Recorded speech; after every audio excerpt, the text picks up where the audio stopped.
નમસ્કાર, આપ જોઈ રહ્યા છો કમલ અને હું છું જીગર. ન્યૂઝરૂમ લાઈવમાં આપનું સ્વાગત છે. ન્યૂઝરૂમમાં અત્યારે હાલ જે મહત્વના સમાચાર આવી રહ્યા છે તેની વાત કરીશું. અલગ અલગ સમાચારોનું વિશ્લેષણ કરીશું, પરંતુ સૌથી પહેલા જે સમાચાર જે છે તે ગુજરાતના રાજકારણને લઈને છે. ગુજરાત સરકારનું કેબિનેટ મંત્રીમંડળ અને તેમાં મહત્વના બે ફેરફાર કરવામાં આવ્યા અને ત્યાર પછી ચર્ચાઓ શરૂ થઈ ગઈ. હજી કોઈ મંત્રીના ખાતા બદલાશે કે કેમ તે પણ અટકળો આવી રહી છે. કેમ આ કાર્યવાહી કરવી પડી? 1 વર્ષના રિપોર્ટ કાર્ડ પછી આ કાર્યવાહી કરવી પડી તે પણ સવાલો છે અને રાજકીય પંડિતોમાં ચર્ચા પણ થઈ રહી છે કે ભારતીય જનતા પાર્ટી અને મંત્રીમંડળ તેમની સરકારમાં કામ કરતા મંત્રીઓનું રિપોર્ટ કાર્ડ તૈયાર કરી રહી છે અને ત્યાર પછી મંત્રીઓના ખાતા પણ છીનવાઈ રહ્યા છે અને ક્યાંક સંદેશાઓ પણ અપાઈ રહ્યા છે કે કામ તો કરવું જ પડશે. સવાલો ઘણા છે, કારણ કે છેલ્લા 1 વર્ષનો ઘટનાક્રમ જોઈએ તો આખી રૂપાણી સરકાર ઘર ભેગી થઈ. તેના 12 મહિના સુધી ભૂપેન્દ્ર પટેલની સરકાર ચાલી રહી છે. કામગીરીના પણ વખાણ થઈ રહ્યા છે. ત્યારે 2 મંત્રીઓના ખાતા જ્યારે છીનવાઈ લેવાયા હોય ત્યારે સવાલો ઘણા થાય છે, ચર્ચાઓ થઈ રહી છે. પરંતુ છેવટે તો રિપોર્ટ કાર્ડ, કામગીરીના રિપોર્ટ કાર્ડને આધારે મંત્રીઓના ખાતા છીનવાયા છે તેવા સમાચાર પણ મળી રહ્યા છે. જે વિગતો છે તેમાં ગુજરાતની રાજનીતિ સીધી વડાપ્રધાનના હાથમાં છે. વારંવાર વડાપ્રધાનના પ્રવાસો ગુજરાતમાં થઈ રહ્યા છે. સમાચાર મળી રહ્યા છે તે પ્રમાણે આગામી 27 ઓગસ્ટે વડાપ્રધાન ગુજરાતનો પ્રવાસ કરી શકે છે. કચ્છ અને અમદાવાદમાં સભાને સંબોધી શકે છે. આ બધા જ સવાલો વચ્ચે, આ બધા જ સમાચાર વચ્ચે મહત્વના સમાચાર છે ગુજરાતના રાજકારણને લઈને. 2 મહત્વના કદ્દાવર નેતાઓના મંત્રીમંડળમાં ફેરફાર થયેલા છે.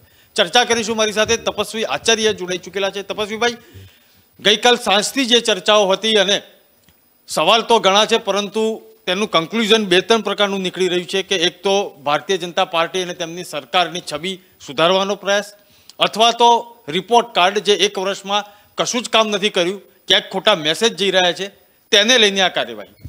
જીગરભાઈ, એક પેલું ગીત યાદ આવે, દોસ્ત દોસ્ત ના રાખ. ચોક્કસથી રાજેન્દ્રભાઈ અત્યારે કદાચ આ જ ગીત ગાતા હશે કે દોસ્ત દોસ્ત ના રાખ. એટલા માટે કારણ કે સાંજે 4 વાગ્યા સુધી આ 2 મંત્રીઓને ખબર પણ ના પડવા દીધી કે પોતાના જમીન પર આખી સરકી ગઈ પોતાના પગ નીચેથી. આ મેઇન વાત આપણે કહીએ તો રાજેન્દ્રભાઈની, જે છેલ્લા 3 મહિનાથી રાજેન્દ્રભાઈની કામગીરી અંગે ક્વેશ્ચન માર્ક થઈ રહ્યો હતો, એનો આજે ખુલાસો થયો છે એવું કહીએ તો ચાલી શકે. એટલા માટે કારણ કે જે કોઈ બી મહેસૂલ એ પોતાને જે ગણતા હતા અથવા તો જે પોતાનું જાતે અસ્તિત્વ વધારી અને કદ વધારવાની જે ટ્રાય કરતા હતા, એમાં ચોક્કસથી ભૂપેન્દ્રભાઈ પટેલે જે છે એ પડદો પાડી દીધો છે, તેને કટ ટુ સાઇઝ કરી દીધા છે એવું કહીશું તો કદાચ એ ખોટું નહીં ગણાય. કારણ કે જે રીતના એ અલગ અલગ કલેક્ટર કચેરીમાં જઈને અથવા તો અલગ અલગ ગવર્મેન્ટની ઓફિસોમાં જઈ અને રેડ પાડવા માટે થઈને જતા હોય એવું દર્શાવી રહ્યા હતા, તેના કારણે ચોક્કસથી ક્યાંક અધિકારીઓમાં પણ કચવાટ હતો અને ક્યાંક મહેસૂલ ખાતામાં પણ કંઈક અમુક ભ્રષ્ટાચારની નીતિઓ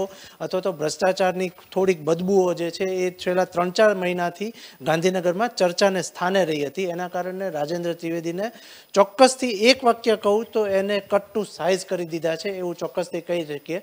અને રહી વાત પૂર્ણેશભાઈની, તો પૂર્ણેશભાઈને જે કોઈ બી રાજકીય જે કંઈ કાવા દાવા છે અથવા તો એના અધિકારીઓ દ્વારા જે કોઈ બી મહેસૂલ ખાતાની વાત કરીએ તો આ રાજેન્દ્રભાઈની વાત કરી, એ જ રીતના સેમ આપણે પૂર્ણેશભાઈની વાત કરીએ તો રોડ રસ્તાના કામોમાં જે કોઈ બી ગેરરીતિ થઈ છે એના કારણે ચોક્કસથી આ પ્રકારના ઠોસ કદમ ભૂપેન્દ્રભાઈ દ્વારા લેવાયા હોય એવું મને અહીંયા જાણવા મળી રહ્યું છે. જીગરભાઈ, જે રીતે અત્યારે હાલ તો 2 મહત્વના સમાચાર જે હતા તે પૂર્ણેશ મોદી અને રાજેન્દ્ર ત્રિવેદીના ખાતા બદલાયા છે. તપસ્વીભાઈ, બીજો એક સવાલ થાય છે કે ગઈકાલે જે રીતે CR પાટીલ ભારતીય જનતા પાર્ટીના ગુજરાત પ્રદેશ અધ્યક્ષ વડતાલ ધામ ખાતે હતા અને એક ફોન આવ્યો, તેની પણ ચર્ચા થઈ રહી છે. જીગરભાઈ, ડબલ એન્જિનની સરકાર કહી શકીએ ને તો એ પ્રમાણે ભૂપેન્દ્રભાઈ અને CR પાટીલ જે ગુજરાતમાં કામ કરી રહ્યા છે, કારણ કે આ વખતે જે ઇલેક્શનનો માહોલ છે અથવા તો જે લક્ષ્યાંક લઈને જે ભાજપ ચાલી રહ્યું છે એના કારણે જે છે એ સૌથી મોટું આ 2 વ્યક્તિ ડિસિઝન, એટલે કે ભૂપેન્દ્રભાઈ હોય તો એ કોઈ પણ રાજકીય ડિસિઝન લેવું હોય અથવા તો આ રીતનું કોઈ પણ ડિસિઝન લેવું હોય તો એ ચોક્કસથી CR પાટીલને જે છે એ અંદેશો આપતા હોય છે અથવા તો CR પટેલને જાણમાં લેતા હોય છે. એટલે એટલે જે કાલે વડતાલમાં જે ફંક્શન યોજાઈ રહ્યું હતું ત્યાં જે ફંક્શન દરમિયાન જ તે આ રીતના સી આર પાટીલ ઉપર એક ફોન આવે છે અને આ પ્રકારની ડિટેલ આપવામાં આવે છે અને પછી તરત જ તે અડધો જ કલાક કે 1 કલાકના અંતરે તે તાત્કાલિક અસરથી આ રીતનો એક મેસેજ વાયરલ થાય છે કે બે કદાવર નેતા કહી શકીએ, કારણ કે સિનિયર નેતા કહી શકીએ, ભૂપેન્દ્રભાઈની ટીમ હજી કદાચ 1 વર્ષ પણ હજી પૂરું થવાને લગભગ 30 દિવસ બાકી છે, ત્યારે જો આ પ્રકારનો મોટો ફેરફાર કરવો પડે તો ચોક્કસથી સંગઠનમાં કહી શકીએ અથવા તો ભાજપના મોવડી મંડળને જાણ હોવી ખૂબ જ જરૂરી છે. એટલા માટે થઈને સી આર પાટીલને એક સાંજે લગભગ 4-5 વાગ્યા, જો હું ના ભૂલતો હોઉં તો 3-4 વાગ્યાની આજુબાજુ ફોન આવે છે અને એ પછીના ગણતરીના કલાકોમાં તે આ પ્રકારનું એક ડિસિઝન વાયરલ થાય છે અને આ પ્રકારનું ભૂપેન્દ્ર પટેલ દ્વારા જે છે એ આ ડિસિઝન લેવાય છે, જેમાં સૌથી વધારે રાજેન્દ્ર ત્રિવેદી ઉપર ક્વેશ્ચન માર્ક એટલા માટે મુકાય કે છેલ્લા 2 મહિનાથી એને 2 વખત તો કદાચ એવું પણ ગાંધીનગરની ચર્ચા ચાલી રહી છે અથવા તો ગાંધીનગરના વર્તુળોમાં ચર્ચા સંભળાઈ રહી છે કે 2 વખત તો રાજેન્દ્ર ત્રિવેદીને વોર્નિંગ આપવામાં આવી છે કે તમારા ડિપાર્ટમેન્ટની કામગીરી જે છે એ ક્વેશ્ચન રૂપ છે. ઇવન દિલ્હી સરકાર તરફથી પણ અનેક વખત તેને રજૂઆત કરવામાં આવી છે, અહીંના લોકો દ્વારા પણ અનેક વખત રજૂઆતો કરવામાં આવી છે, તેમ છતાં રાજેન્દ્ર ત્રિવેદી દ્વારા જે છે એ પગલાં ચોક્કસ પ્રકારના ના લેવાયા અથવા તો જે કોઈ બી અટકળો જે કંઈ થઈ રહી છે કે તેના ડિપાર્ટમેન્ટમાં ગેરરીતિઓ આચરાય છે અથવા તો તેના ડિપાર્ટમેન્ટમાંથી કોઈ ગેરરીતિ આચરવાના આક્ષેપો થઈ રહ્યા છે તેને ચોક્કસથી વાળી લેવામાં ન આવ્યા અને તેના કારણે આ પગલું લેવાયાના સમાચાર ગાંધીનગરમાં અત્યારે ચર્ચાઈ રહ્યા છે. જી જે રીતે ગુજરાત સરકાર અને છેલ્લા 1 વર્ષની કામગીરીનો રિપોર્ટ કાર્ડ ભારતીય જનતા પાર્ટીની ખાસિયત છે કે તે તેમના મંત્રીમંડળ, મુખ્યમંત્રી સહિત તમામ લોકોનો સર્વે કરાવતું હોય છે. તેમની કામગીરીને લઈને જનતા શું કહી રહી છે, કાર્યકર્તાઓ શું કહી રહ્યા છે, અને ત્યાર પછી સંગઠનમાં ફેરફાર કરવાનો હોય તો તે નિર્ણય લેવામાં આવે છે, સરકારની કામગીરીમાં ફેરફાર કરવાનો હોય તો તે નિર્ણય લેવામાં આવે છે. આખી સરકાર 1 વર્ષ પહેલા જ્યારે ઘર ભેગી થઈ ગઈ હોય રૂપાણી સરકાર, ત્યારે આ 2 મંત્રીઓને ખાતા બદલવાની કામગીરીથી આશ્ચર્ય ન થવું જોઈએ. બીજી વાત છે, એક સૂત્રોના જણાવ્યા પ્રમાણે હજી તો બીજા 4 થી 5 મંત્રીઓના ખાતા પણ બદલાઈ શકે છે. તે આવનારા સમયમાં આપણે જોઈશું, કારણ કે તે સમયના ગર્ભમાં છે આ વાત, અને આવનારા સમયમાં તે વાત સૂત્રો દ્વારા જે મળી રહી છે તે પ્રમાણે કેટલા મંત્રીઓના ખાતા બદલાશે, કેટલા મંત્રીઓ બદલાશે તે પણ જોઈશું, કારણ કે ચૂંટણીના પડઘમ વાગી ચૂક્યા છે. દરેક રાજકીય પક્ષો જ્યારે પોતપોતાની રીતે તૈયારી કરતી હોય ત્યારે ભારતીય જનતા પાર્ટી, તેમનું સંગઠન અને સરકાર, મુખ્યમંત્રી સહિત તમામની છબી અત્યારે હાલ તો જે રીતે પ્રજામાં છે અને તે યથાવત જાળવી રાખવા માટેના તમામ પ્રયત્નો રાજ્ય સરકાર, ભારતીય જનતા પાર્ટી અને સંગઠન ચોક્કસથી કરશે. બીજા એક સમાચાર છે દિલ્હીના ડેપ્યુટી સીએમ મનીષ સિસોદિયા, અને 2 દિવસથી જે સીબીઆઈની રેડ થઈ રહી હતી અને તેમાં તેમના નિવાસ સ્થાનેથી લેપટોપ સહિતના અન્ય સાધનોને જપ્ત કરવામાં આવેલા છે. સાથે સાથે તે રેડ મામલે ભારતીય જનતા પાર્ટી અને આમ આદમી પાર્ટી સામે આવી ગઈ છે આક્ષેપ અને નિવેદનબાજીમાં. આમ આદમી પાર્ટી તરફથી આક્ષેપો થઈ રહ્યા છે, ભારતીય જનતા પાર્ટીથી તેનો વળતો જવાબ આપવામાં આવી રહ્યો છે. અનુરાગ ઠાકુર, ભારતીય જનતા પાર્ટીના કેન્દ્રીય મંત્રી કેન્દ્ર સરકારના, અને પ્રવક્તા અનુરાગ ઠાકુર એક આક્ષેપનો જવાબ આપતા કહી રહ્યા છે કે દિલ્હીમાં રેવડી અને બેવડી સરકાર છે. સામે પક્ષે સિસોદિયા કહી રહ્યા છે કે મને જેલમાં ધકેલવાની શરૂઆત થઈ ચૂકી છે. આ આક્ષેપ પ્રતિ આક્ષેપ વચ્ચે અત્યારે હાલ જે સમાચાર આવી રહ્યા છે તેમાં મનીષ સિસોદિયાની લુકઆઉટ નોટિસ જાહેર કરવામાં આવેલી છે. દિલ્હી ન છોડવાની, દેશ ન છોડવાની વાત તેમને જણાવવામાં આવી છે. આ બધી જ વાત વચ્ચે કેન્દ્રીય મંત્રી અનુરાગ ઠાકુર શું કહી રહ્યા છે તે સાંભળીએ. और मनीष जी ने तो मनीष सिसोदिया ने अब अपने नाम के स्पेलिंग भी शायद चेंज कर लिए हैं. अब इनका अगला आ गया है MONEY, मनी.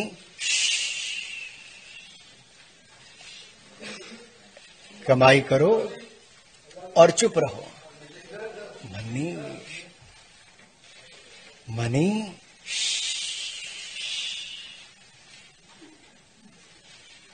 ये है घोटाले करो, उल्टे पांव भागो, जनता को पीठ दिखाओ, मीडिया के सवालों का जवाब न दो, और कोई महिला पत्रकार पूछे तो उसको लताड़ करके धमकी देने का काम करो। इससे निंदनीय बात कुछ नहीं हो सकती। महिला सशक्तिकरण तो दूर, महिलाओं को अपमानित कैसे करते हैं ये आम आदमी पार्टी के नेताओं ने दिखाया है। અત્યારે હાલ તો દેશનું રાજકારણ અને દિલ્હીનું ખાસ કરીને રાજકારણ ગરમાવો છે, કારણ કે સીબીઆઈ દિલ્હીના ડેપ્યુટી સીએમ મનીષ સિસોદિયાને ત્યાં આગળ તપાસ કરી રહી હતી અને તેમાં મોબાઈલ લેપટોપ જપ્ત કરવામાં આવેલા છે। છેલ્લા 14 કલાક ચાલેલી કાર્યવાહી પછી તેમને લુકઆઉટ નોટિસ જાહેર કરવામાં આવેલી છે અને દેશ નહીં છોડવાની તાકીદ પણ કરવામાં આવેલી છે। શું છે વધુ વિગત તેની ચર્ચા કરીશું અને નિવેદનબાજી કેમ થઈ રહી છે તેની પણ વાત કરીશું મારા સહયોગી તપસ્વી આચાર્ય પાસેથી। તપસ્વીભાઈ, દિલ્હીના ડેપ્યુટી સીએમ સીબીઆઈના સકંજામાં।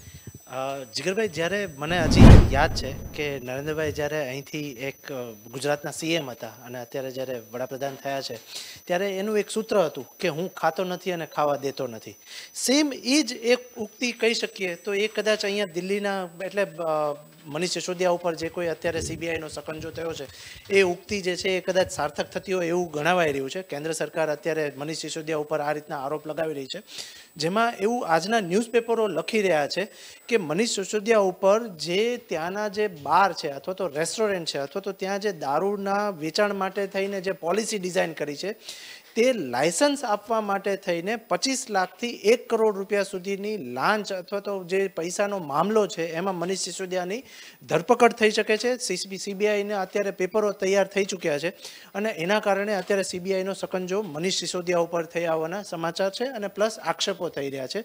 આ એટલા માટે કારણ કે કેન્દ્ર સરકાર જે કોઈ અત્યારે જે કોઈ નરેન્દ્ર મોદીની સરકાર ત્યાં ચાલી રહી છે અને કેન્દ્રમાં અત્યારે ભાજપની સરકાર છે ત્યારે આનું આ ઉક્તિ કહી શકીએ કે ભાઈ હું ખાતો નથી અને ખાવા દેતો નથી એ પ્રકારે જે કંઈ કામગીરી થઈ રહી છે એ માટે થઈને જે કોઈ બી ત્યાં એના કાવા દાવો થઈ રહ્યા છે અથવા તો મનીષ સિસોદિયા દ્વારા જે કોઈ લાંચ લેવાના જે અત્યારે આરોપો થઈ રહ્યા છે તેના કારણે ચોક્કસથી સીબીઆઈના ઘેરામાં મનીષ સિસોદિયા અત્યારે લાગી રહ્યા છે અને આ પ્રકારે કદાચ ગુજરાતમાં અત્યારે કહી શકીએ કે ભાઈ થોડા ભવિષ્યમાં તે કંઈ ઇલેક્શન આવી રહ્યો છે તો સૌથી મોટો ડર જે છે એ કદાચ ભાજપને કદાચ આપથી હોઈ શકે એટલા માટે થઈને પણ કદાચ સીબીઆઈના સકંજામાં મનીષ સિસોદિયાને લેવાની ઘટના જે છે એ બીજા વિવિધ ન્યૂઝપેપરો દર્શાવી રહ્યા છે। જીગરભાઈ, જે રીતે સીબીઆઈની કાર્યવાહી થઈ રહી છે અને મનીષ સિસોદિયાને સકંજામાં લેવાનો પ્રયત્ન થઈ રહ્યો છે અને લુકઆઉટ નોટિસ પણ જાહેર કરવામાં આવેલી છે અને દેશના રાજકારણમાં અનેક ચર્ચાઓ થઈ રહી છે। આ બાબતને લઈને પણ આમ આદમી પાર્ટી તરફથી નિવેદન થઈ રહ્યા છે, સાથે સાથે શાસક પક્ષ ભારતીય જનતા પાર્ટી તરફથી પણ તેનો વળતો જવાબ આપવામાં આવી રહ્યો છે। આવનારા સમયમાં સીબીઆઈની રેડ દરમિયાન મળેલા લેપટોપ, મોબાઈલ અને અન્ય સામગ્રીમાંથી શું નીકળે છે વાંધાજનક અને તપાસમાં શું બહાર આવે છે તેની પણ ચર્ચા કરીશું અને સાથે સાથે જે દિલ્હીની શરાબ નીતિ છે તેના ઉપર પણ સવાલો થઈ રહ્યા છે અને તેમાં અપાયેલા લાયસન્સ અને કોન્ટ્રાક્ટરો વચ્ચેની લેવડ દેવડનો મામલો પણ સામે આવ્યો છે અને તે અંગે ઈડી પણ કાર્યવાહી કરી શકે છે તે સમાચાર પણ સૂત્રો દ્વારા મળી રહ્યા છે। આગળના સમાચાર છે ગુજરાતના અને ગુજરાતના ડેવલપમેન્ટના। ધોલેરા સર અને તેની કામગીરીને લઈને જે ડેવલપમેન્ટની વાત કરવામાં આવી રહી છે અને ડોમેસ્ટિક એરપોર્ટ સહિત ઔદ્યોગિક કેન્દ્ર બનાવવાનું જે વાત છે અને વડાપ્રધાન નરેન્દ્ર મોદીનું તે સ્વપ્ન પણ છે ધોલેરા સર અને ભવ્ય ઔદ્યોગિક સિટી સાથે સાથે ડોમેસ્ટિક એરપોર્ટ, પોર્ટ અને તમામ સુવિધાઓથી સજ્જ ધોલેરા સરની વાત છે ત્યારે ઇન્વેસ્ટરોને આમંત્રણ આપતી ટેબલ કોન્ફરન્સ ગાંધીનગરમાં ગઈકાલે યોજાઈ। આ કોન્ફરન્સમાં દરેક ઇન્વેસ્ટરોને ધોલેરા સર વિશેની માહિતી આપવામાં આવી। કેન્દ્રીય મંત્રી પિયુષ ગોયલ પણ હાજર હતા। સીએમ ભૂપેન્દ્ર પટેલે ટેબલ કોન્ફરન્સમાં મહત્વની વાતો પણ કરી। સૌપ્રથમ સીએમ ભૂપેન્દ્ર પટેલે શું કહ્યું તે સાંભળીશું અને ત્યાર પછી કેન્દ્રીય મંત્રી પિયુષ ગોયલે શું કહ્યું તે સાંભળીશું અને ત્યાર પછી આ સમાચારનું વિશ્લેષણ કરીશું। આવો સાંભળીએ બંને મહાનુભાવોના નિવેદન।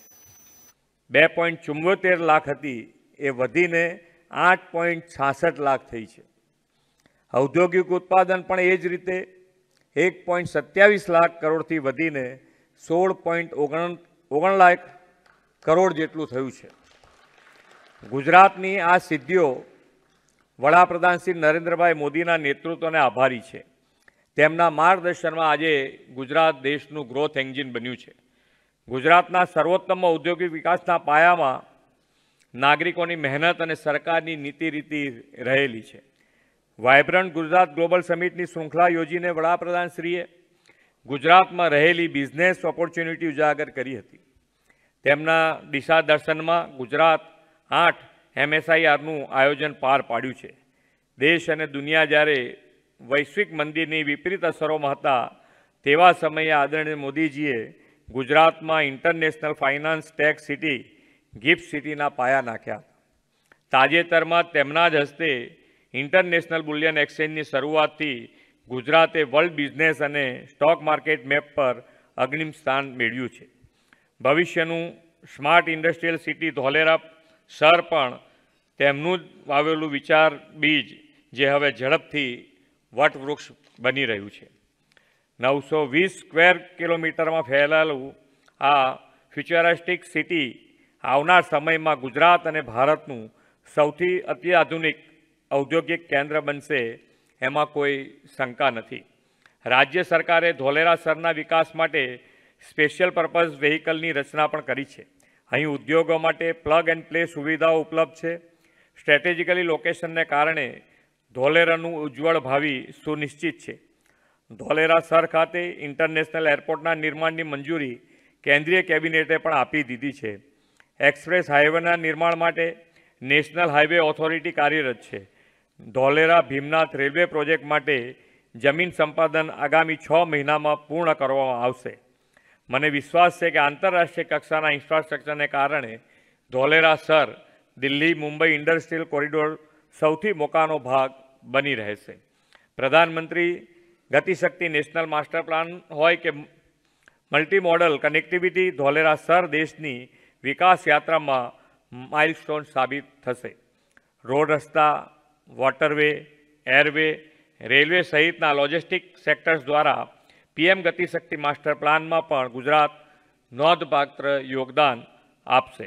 વડાપ્રધાન શ્રી નરેન્દ્રભાઈના માર્ગદર્શનના પરિણામે ગુજરાત પોલિસી ડ્રીવન સ્ટેટ બની ઉભરી આવ્યું છે.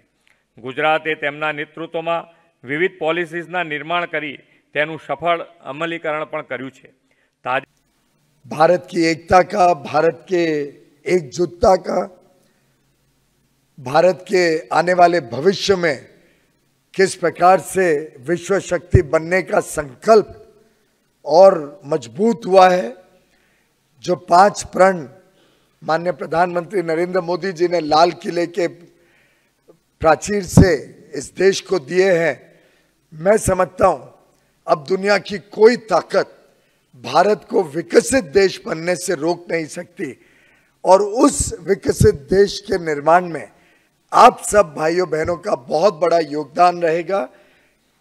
और आने वाले अमृत काल में जब हम अगले 25 वर्ष की कल्पना करें, मैं समझता हूं उद्योग जगत, उद्योग से जुड़े हुए पूरा इकोसिस्टम और प्रगतिशील प्रदेश गुजरात जैसे एक बहुत अहम भूमिका निभाएंगे भारत के अमृतकाल में और भारत को विकसित बनाने में.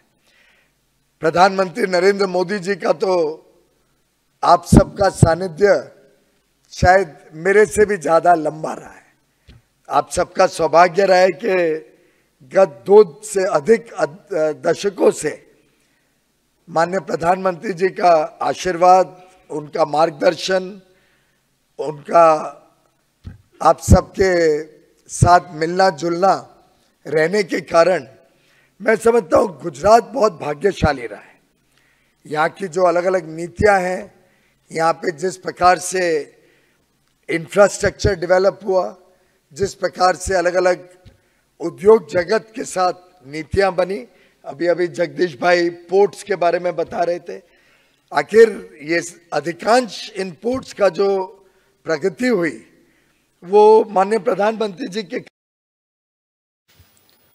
મુખ્યમંત્રી ભૂપેન્દ્ર પટેલે આ મહત્વના પ્રોજેક્ટ ધોલેરા સર વિશેની ટેબલ કોન્ફરન્સ માધ્યમથી તેમને આહવાન કર્યું રોકાણકારોને કે આ મહત્વ પ્રોજેક્ટમાં આવવું જોઈએ અને તેના કયા કયા ફાયદા છે તે ફાયદા પણ ગણાવ્યા. સાથે સાથે ભીમનાથ ધોલેરાસર વચ્ચેનો રેલવે પ્રોજેક્ટ પણ આગામી 6 મહિનાની અંદર તેની જમીન સંપાદનનું કામ શરૂ થશે તે વિશેની માહિતી આપી. કેન્દ્રીય મંત્રી પિયુષ ગોયલે પણ આ મહત્વના પ્રોજેક્ટ અંગેની જાણકારી આપી. શું છે બધી વાતો અને કઈ રીતે આ પ્રોજેક્ટ ઉપર કામ કરાશે, રોકાણકારોને શું ફાયદો થશે તે તમામ વાત કરીશું મારા સહયોગી તપસ્વી આચાર્ય પાસેથી. તપસ્વીભાઈ, ધોલેરાસર અને વડાપ્રધાન નરેન્દ્ર મોદી સહિત ગુજરાતની પણ એક આશા છે કે ધોલેરાસર નિર્માણ પામે અને અનેક લોકોને રોજગારી મળે. જીગરભાઈ, બે મુદ્દા. એક તો નરેન્દ્રભાઈ મોદી ડ્રીમ પ્રોજેક્ટ કહી શકીએ. જ્યારે તે સીએમ હતા ત્યારે તેમનો આ ડ્રીમ પ્રોજેક્ટ હતો કે ભાઈ ધોલેરાસરને એ રીતે ડેવલપ કરવું જેથી કરીને 3 મેજર ફાયદા જે છે એ ગુજરાતની જનતાને તો થાય જ તે, પણ સાથે સાથે ઇન્ટરનેશનલ માર્કેટ પણ ડેવલપ થાય. આપની સાથે હું થોડુંક કરેક્શન એ કરાવડાવું કે ત્યાં ધોલેરાસરમાં ડોમેસ્ટિક એરપોર્ટ તો છે તે, પણ સાથે સાથે ઇન્ટરનેશનલ એરપોર્ટ પણ વિકાસ થઈ રહ્યું છે, ડેવલપ થઈ રહ્યું છે, બનાવાઈ રહ્યું છે, જેના કારણે સૌથી મોટો ફાયદો જે થશે તે આઈટી સેક્ટરને થશે. કારણ કે ઇન્ટરનેશનલ માર્કેટને ડેવલપ કરવા માટે થઈને સૌથી મોટું જે છે એ ત્યાં ટ્રાન્સપોર્ટ ફેસિલિટી અવેલેબલ હોય તો સૌથી વધારે જે છે એ સ્ટેટને અને પછી બીજા દેશને ફાયદો થઈ શકે. એટલા માટે ધોલેરાસર જે છે એ ત્યાં વિવિધ આઈટી સેક્ટર સૌથી પહેલાં મોટું ઊભું થઈ રહ્યું છે. પ્લસ બીજું જે છે એ મેજર જે છે એ ત્યાંના અલગ અલગ સ્ટેટના જે ઇન્ડસ્ટ્રી ડેવલપમેન્ટ જે છે એ પૂરેપૂરું ઇન્ડસ્ટ્રી જે છે એને શિફ્ટ કરીને અથવા તો એની બીજી શાખા ઊભી કરી અને ધોલેરાસરમાં આખું નવું ઔદ્યોગિકરણ થાય એ પ્રકારનો આખો પ્રોજેક્ટ હાથ ધરાયો છે. જેમાં અત્યારે જે વાત કરીએ એમ જે વાઇબ્રન્ટ ગુજરાત થઈ હતી તેમાં 27 લાખ કરોડનો ઇન્વેસ્ટમેન્ટ જે છે એ અત્યારે બોલાઈ રહ્યું છે.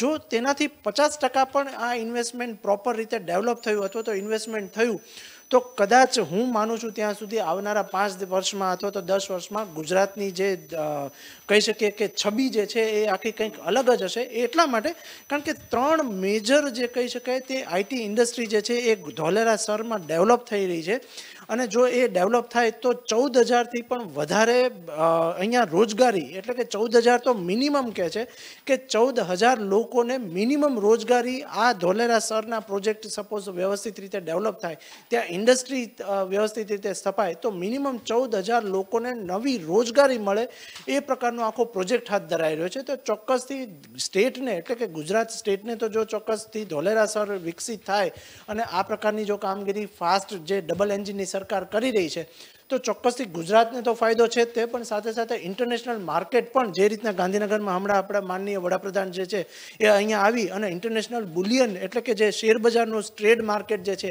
જે અત્યારે દિલ્હીમાં અને બોમ્બેમાં છે એ પ્રકારનું સેમ ગુજરાતમાં કરવા જઈ રહ્યા છે.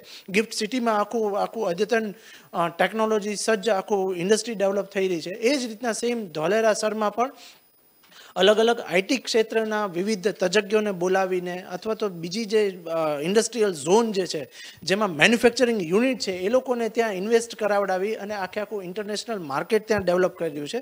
જેના 2 ફાયદા મેં કીધું એ પ્રમાણે કે ભાઈ ઇન્ટરનેશનલ એરપોર્ટ પણ સ્થપાઈ રહ્યું છે, સાથે સાથે રેલવેને પણ મંજૂરી અપાઈ ગઈ છે અને રોડ રસ્તાની કામગીરી એટલી બધી ઝડપી પ્રકારે થઈ રહી છે તો ચોક્કસથી અલગ અલગ સ્ટેટને કનેક્ટ કરી અને ત્યાંના ઉદ્યોગોને અહીંયા વ્યવસ્થિત રીતે ડેવલપ કરી શકાય એ પ્રકારની આખી નીતિ ઘડાઈ રહી છે. એ પ્રકારે ગઈકાલે આપણા માનનીય ભૂપેન્દ્રભાઈ એ વિવિધ તજજ્ઞો સાથે મિટિંગો યોજી અને ગોયલ સાહેબે પણ આ પ્રકારનું માહિતી આપી કે વિવિધ એટલે આઈ થિંક કહી શકીએ કે 6 થી 8 મહિનામાં કદાચ આના મેજર ચેન્જીસ જે છે એ ગુજરાતને સારા પરિણામો જોવા મળે તેવું દર્શાવાઈ રહ્યું છે. જીગરભાઈ, ધોલેરાસરની ખૂબીઓ અને દરેક ઇન્વેસ્ટર્સ સાથે જે ટેબલ કોન્ફરન્સ યોજાઈ તેમાં અનેક વિશેષતાઓ, તેની ટેકનોલોજી, ડેવલપમેન્ટ અંગેની જાણકારી અને રોકાણ કઈ જગ્યાએ કરવાથી તેનું રિવર્ટ મળશે તે તમામ પ્રકારની જાણકારી મુખ્યમંત્રી અને કેન્દ્રીય મંત્રીની આગેવાનીમાં આ એક કોન્ફરન્સ જે યોજાઈ હતી તેમાં આપવામાં આવી. બીજા એક સમાચાર છે ગુજરાતને લઈને અને લોકમેળા જે શ્રાવણ માસમાં 7મ 8મની ઉપર શરૂ થતા હોય છે ગુજરાતમાં અને તેનો દબદબાભેર પ્રારંભ પણ મુખ્યમંત્રીએ કરાવ્યો હતો રાજકોટથી અને સૌથી મોટો લોકમેળો રાજકોટનો જે આઝાદી કા અમૃત લોકમેળાનું ઉદ્ઘાટન પણ મુખ્યમંત્રીએ કર્યું હતું. 5 દિવસ તે ચાલવાનો હતો અને આજે તેનો અંતિમ દિવસ હતો, પરંતુ પબ્લિકનો જે ધસારો જે છે નાગરિકોનો ધસારો છે અને લોકલાગણી અને વેપારીઓની લાગણીને માન આપીને એક દિવસનું એક્સટેન્શન એટલે કે એક દિવસ વધુ લોકમેળો શરૂ રહેશે તેવો નિર્ણય તંત્ર દ્વારા લેવામાં આવેલો છે. રંગીલા રાજકોટના મશહૂર આઝાદી કા અમૃત લોકમેળાનું મુખ્યમંત્રીએ લોકાર્પણ કર્યું હતું અને ત્યાર પછી લોકમેળો બરોબર જામેલો છે. સાતમ આઠમ પછીના દિવસોમાં પણ ભારે ભીડ ત્યાં આગળ ઉમટી રહી છે અને લોકોની એક માગણી હતી અને વેપારીઓની પણ માગણી હતી કે કોરોના કાળના 2 વર્ષ પછી જ્યારે આ પ્રકારનો એક ઉત્સવ આવ્યો હોય અને વેપાર ઉદ્યોગ ધમધમી રહ્યા હોય ત્યારે લોકમેળામાં અત્યારે હાલ જે પ્રમાણે આર્થિક રીતે ફાયદો જોવા મળી રહ્યો છે અને તેને લઈને મેળાનું આયોજન એક દિવસ વધારે કરવામાં આવે અને તેમાં વધારો કરવામાં આવે તે તંત્રએ આ નિર્ણય લીધો છે તેના સ્થાનિકોની માગણીને લઈને. ત્રીજા એક સમાચાર જે છે તે ગુજરાત સરકારને લઈને છે અને ગુજરાતમાં જે આગાહી કરવામાં આવી છે હવામાન ખાતાને લઈને અને હવામાન ખાતા દ્વારા જે આગાહી છે તેમાં ગુજરાતના જિલ્લાઓમાં અતિ ભારે વરસાદની આગાહી કરવામાં આવેલી છે. હવામાન વિભાગની જે આગાહી છે તે પ્રમાણે ગુજરાતમાં વરસાદને લઈને સૌરાષ્ટ્ર અને કચ્છમાં પડી શકે છે સારો વરસાદ. સૌરાષ્ટ્રના અનેક જિલ્લાઓમાં સારા એવા વરસાદની આગાહી છે અને અતિ ભારે વરસાદની પણ આગાહી કરવામાં આવેલી છે. 22 ઓગસ્ટથી જે રીતે બંગાળની ખાડી અને અરબી સમુદ્રમાં જે લો પ્રેશર સર્જાયું છે તેમાં ગુજરાતના અનેક જિલ્લાઓમાં ભારે વરસાદની આગાહી છે. ઉત્તર ગુજરાત, સૌરાષ્ટ્ર, કચ્છ સહિતના દક્ષિણ ગુજરાતના જિલ્લાઓમાં વરસાદ વરસી શકે છે અને ગઈકાલના આંકડા જે મળી રહ્યા છે તેમાં 140 તાલુકાઓમાં વરસાદ અવિરત ચાલુ છે.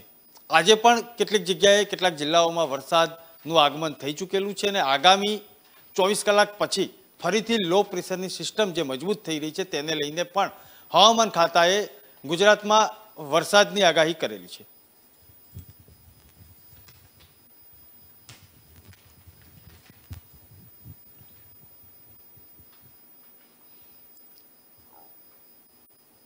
વધુ એક સમાચાર જે ગુજરાત રાજ્યના છે તે રખડતા ઢોરના સમસ્યા અને તેનાથી વારંવાર બનતા અકસ્માતો.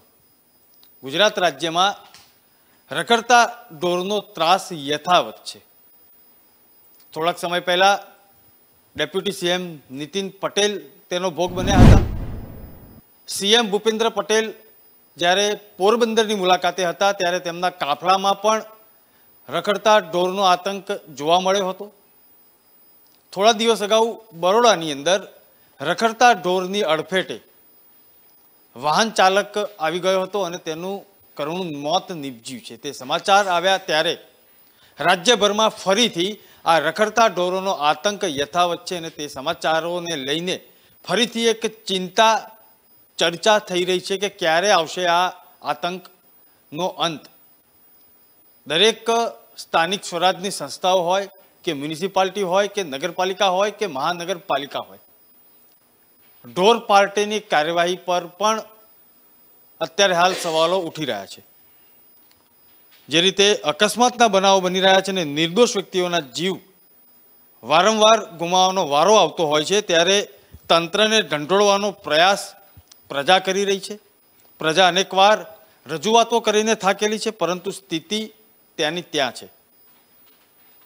વધુ એક વ્યક્તિએ જીવ ગુમાવ્યો છે વડોદરા શહેરમાંથી અને રખડતા ઢોરના કારણે એક વ્યક્તિનો ભોગ લેવાયો છે. અગાઉ પણ એક વિદ્યાર્થીની આંખ ફૂટી ગઈ હતી. અલગ અલગ રાજ્યના જિલ્લાઓ શહેરોમાંથી પણ ઘણા સમાચારો આવી રહ્યા હતા.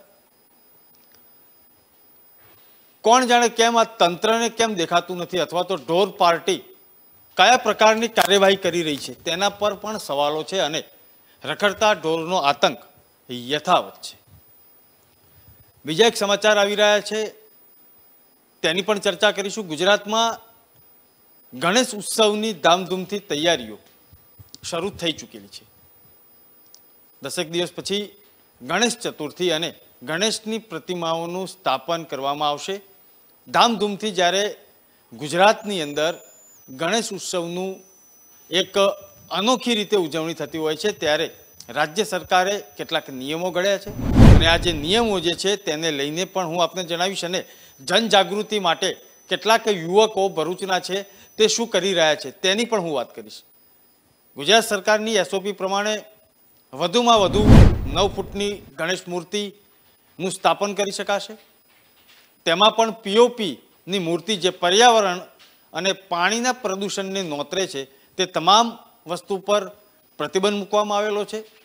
પીઓપીની મૂર્તિ જે છે તેના ઉપર પણ પ્રતિબંધ મૂકવામાં આવેલો છે અને માટીની મૂર્તિ જ કારીગરોને પણ બનાવવાની અપીલ કરવામાં આવી છે અને લોકોને પણ અપીલ કરવામાં આવી છે કે ગણેશની મૂર્તિ જે છે તે માટીમાંથી બનાવેલી હોવી જોઈએ. ગણેશ પંડાલો પણ આ બાબતે ઉત્સુકતા દર્શાવી રહ્યા છે અને છેલ્લા ઘણા સમયથી જે જાગૃતિ આવી છે તેને લઈને માટીની મૂર્તિનું સ્થાપન પણ થઈ રહ્યું છે. પરંતુ આ વખતે ભરૂચના કેટલાક યુવાનો અનોખી રીતે, કેટલાક વેપારીઓ પણ અનોખી રીતે ગણેશ ઉત્સવ ઉજવવાની તૈયારીમાં છે. તેમણે તેમના સ્ટોલ શરૂ કરી દીધા છે, પરંતુ ગણેશજીની માટીની મૂર્તિ લેવા આવે તેને એક છોડ આપવામાં આવે છે અને તેમને સૂચન કરવામાં આવે છે, વિનંતી કરવામાં આવે છે કે એક છોડ ગણેશજીનું જ્યારે સ્થાપન કરો ત્યારે પોતાના પરિસરમાં અથવા તો પોતાની સોસાયટીમાં અચૂક વાવવું જોઈએ અને પર્યાવરણ જાગૃતિનો સંદેશો અપાઈ રહ્યો છે. શું છે વધુ વિગત તેની હું વાત કરીશ કે ગણેશજીની પ્રતિમા વેચાણ કરતા વેપારીઓએ દરેક ગ્રાહકોને એક છોડ આપી રહ્યા છે. પર્યાવરણ, વીજળી, પાણી બચાવવાનો સંકલ્પ લેવડાવીને જાગૃત કરી રહ્યા છે અને ગણેશજીની પ્રતિમા દરેક શહેરોમાં વેચાણ અર્થે જ્યારે આવતી હોય ત્યારે નવસારી, ભરૂચ, સાઉથ ગુજરાતમાં આ પ્રકારની માટીના ગણેશ વેચતા વેપારીઓએ એક સંદેશો અનોખી રીતે આપવાનો શરૂઆત કરી છે. કેટલાક યુવાનોએ ગણેશજીની પ્રતિમાની સાથે એક છોડ આપીને પર્યાવરણનું જતન કરવાનો સંકલ્પ લેવડાવ્યો છે. પીઓપીની મૂર્તિને કારણે પર્યાવરણને વ્યાપક નુકસાન થવા સાથે લોકમાતા નદીઓ પણ છેલ્લા લાંબા સમયથી પ્રદૂષિત થઈ રહી છે. ત્યારે સરકાર અને એનજીઓ પણ સતત જાગૃતિનો અભિયાનો ચલાવતા હોય ત્યારે વેપારીઓ પણ હવે આ અભિયાનમાં મદદે આવ્યા છે અને એક અનોખી રીતે સંદેશો આપી રહ્યા છે. દર્શક મિત્રો, આજે ન્યૂઝરૂમમાં અલગ અલગ સમાચારોની ચર્ચા કરી. ગુજરાતના રાજકારણને લઈને જે સમાચાર હતા, 2 મંત્રીઓના પદ છીનવી લેવાયા છે, સાથે સાથે સરકાર મંત્રીઓના કામકાજ અને તેમનું 1 વર્ષના કામકાજનું રિપોર્ટ કાર્ડના આધારે ભારતીય જનતા પાર્ટી તેના સંગઠનમાં અને સરકારમાં કેટલાક ફેરફારો કરી શકે છે તેની વાત કરી. સાથે સાથે ગુજરાતના ડેવલપમેન્ટ ધોલેરા સરની વાત કરી. જનજાગૃતિ માટે ગણેશજીની મૂર્તિ માટીની જ લાવવી જોઈએ અને સાથે સાથે એક છોડ આપીને કેવી રીતે પર્યાવરણ જાગૃતિનો સંદેશો કેટલાક યુવાનો ફેલાવે છે તેની વાત કરી. આગામી 24 કલાક પછી ફરીથી ગુજરાતમાં મેઘરાજાનું આગમન થઈ શકે છે તે એક મહત્વના સમાચાર હતા તેની વાત કરી અને સાથે સાથે લોકમેળાનો ઉત્સવ જ્યારે આજે પૂર્ણતાને આરે હતો તેને 1 દિવસ વધુ લંબાવાયો છે તંત્ર દ્વારા તે નિર્ણયની વાત કરી. આવતીકાલે આ જ પ્રકારના સમાચારો સાથે ઉપસ્થિત થઈશું. વંદે માતરમ.